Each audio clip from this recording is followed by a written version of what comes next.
દિલ્હીમાં અક્ષરધામ વિસ્તારમાં સવારે ધુમ્મસ અને પ્રદૂષણની ચાદર છવાઈ। અક્ષરધામ સહિતના અનેક વિસ્તારોમાં એક્યુઆઈ 300 થી 330ની વચ્ચે નોંધાયો। દિલ્હીમાં ફેબ્રુઆરીના અંતમાં ઉનાળા જેવી ગરમીનો અહેસાસ। શ્રીનગરમાં ફેબ્રુઆરીમાં એપ્રિલ જેવી ગરમી પડી। શ્રીનગરમાં મહત્તમ તાપમાન 21 ડિગ્રી સેલ્સિયસ નોંધાયું। 21 ડિગ્રી સેલ્સિયસ તાપમાન સાથે 135 વર્ષનો રેકોર્ડ તૂટ્યો। ગરમી રેકોર્ડ તોડતા પર્યાવરણ અને પાણીના સ્ત્રોતો માટે ચિંતાનો વિષય બન્યો। શ્રીનગરમાં વિશ્વ પ્રસિદ્ધ દાલ સરોવર ખાતે પ્રવાસીઓની ભારે ભીડ જોવા મળી। આહલાદક શાંત વાતાવરણ વચ્ચે પ્રવાસીઓએ શિકારા રાઇડનો આનંદ માણ્યો। પ્રવાસીઓના વધતા ધસારાના કારણે વેપારીઓમાં ભારે ઉત્સાહ। જમ્મુ કાશ્મીરના મુખ્યમંત્રી ઉમર અબ્દુલ્લાએ ગુલમર્ગને વિશ્વસ્તરીય વિન્ટર સ્પોર્ટ્સ હબ બનાવવાની કરી મહત્વની જાહેરાત। બદલાતા હવામાનના કારણે કૃત્રિમ સ્નો મેકિંગ સિસ્ટમ અપનાવવામાં આવશે। પ્રવાસનને વેગ આપવા સીએમએ લીધો મોટો નિર્ણય। ન્યૂયોર્કમાં 2017 પછીનું સૌથી ભયાનક હિમ તોફાન। ન્યૂયોર્ક સિટી અને ઉત્તર પૂર્વ અમેરિકામાં બોમ્બ સાયક્લોન તરીકે ઓળખાતા શક્તિશાળી હિમ તોફાને હાહાકાર મચાવ્યો। 2 ફૂટ સુધી બરફ પડતા જનજીવન ઠપ થયું। ન્યૂયોર્ક સિટીના સેન્ટ્રલ પાર્કમાં 19 ઇંચથી વધુ બરફ પડ્યો।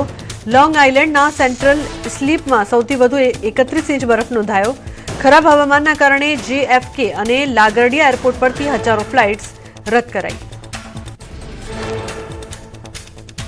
ભારે પવન અને બરફના કારણે ન્યૂયોર્ક અને ન્યૂજર્સીમાં હજારો ઘરોમાં વીજ પુરવઠો ખોરવાયો। સ્ટેટ ઓફ ઇમરજન્સી જાહેર કરાઈ। તમામ શાળાઓમાં રજા જાહેર કરાઈ। તમામ બિનજરૂરી વાહનોના અવરજવર પર પ્રતિબંધ મુકાયો। અમરેલીમાં ગર્ભાશયના ઓપરેશન બાદ મહિલાના મોત મામલે પરિવારજનોનો આક્રોશ। મૃતકનો ફોરેન્સિક રિપોર્ટ ન આવતા હોસ્પિટલ બહાર કરાયો વિરોધ। મહિલાઓનો ઉગ્ર વિરોધ બાદ હોસ્પિટલ પાસે ગોઠવાયો પોલીસ બંદોબસ્ત। મહિલાના મોત અંગે મેડિકલ સુપ્રિન્ટેન્ડન્ટની પ્રતિક્રિયા। કહ્યું 16 ફેબ્રુઆરીએ મહિલાને કરાયા હતા દાખલ। ઓપરેશન કરી લોહીનો રિસાવ બંધ કરાતા 2 દિવસ તબિયત સ્થિર રહી। 19 તારીખે અચાનક તબિયત બગડતા થયું મોત। કર્ણાટકના ધારવાડમાં ભાજપનું વિરોધ પ્રદર્શન। ભાજપના નેતાઓ અને કાર્યકર્તાઓએ એકઠા થઈને બેરોજગાર યુવાનોને સરકારી નોકરી આપવાની માંગ કરી। વિરોધ પ્રદર્શન દરમિયાન પોલીસ અને કાર્યકર્તાઓ વચ્ચે થયું ઘર્ષણ। દિલ્હી એઆઈ સમિટમાં કોંગ્રેસના વિરોધને લઈને ભાજપનો વિરોધ। સુરતમાં ભાજપ મહિલા મોરચાએ ધરણા યોજીને નોંધાવ્યો વિરોધ। શહેરના અઠવા લાઇન્સ વિસ્તારમાં મહિલાઓએ બેનરો સાથે રાહુલ ગાંધી સામે નોંધાવ્યો વિરોધ।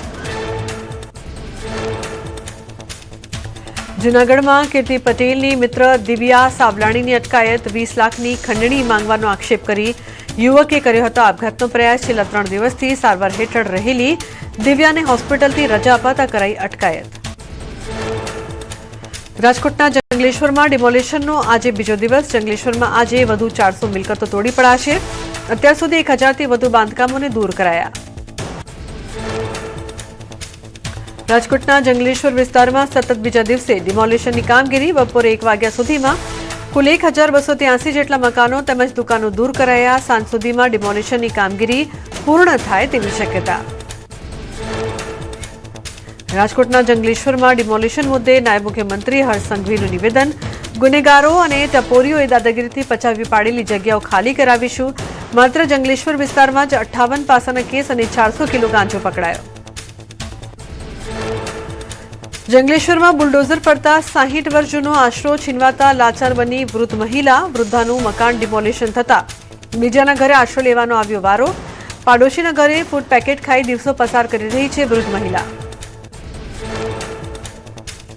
જમ્મુ કાશ્મીરના કિશ્તવાડમાં સુરક્ષા દળોએ કરી મોટી કાર્યવાહી। આતંકી સૈફુલ્લા સેફ હાઉસ ધ્વસ્ત કરાયું। 6 હાઇડઆઉટ બનાવી રચેલું નેટવર્ક સુરક્ષા દળોએ તોડી પાડ્યું। અમદાવાદ શહેરના વિજલપુરમાં દબાણો પર ફરી વળ્યું બુલડોઝર। સ્લમ રીડેવલપમેન્ટ પોલિસી અંતર્ગત હાઉસિંગ પ્રોજેક્ટ્સ માટે કાર્યવાહી।